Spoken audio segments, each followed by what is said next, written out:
Tim from Your Six Studios. Today in this video I'm going to show you how to fix if your Xbox Series X controller is not connecting. So what we want to do is go on down to our Xbox and we want to use a cable. And this is going to be the best way to actually connect it.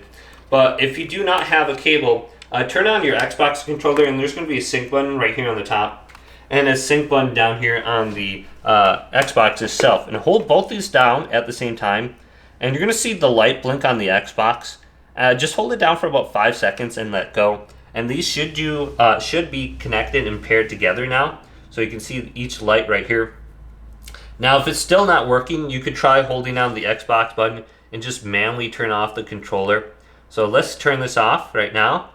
And my controller is turned off. And then grab a USB connection, plug it in, and then press the Xbox button a few times on here. And it should connect now and be synced up to your Xbox, and you should be good to go.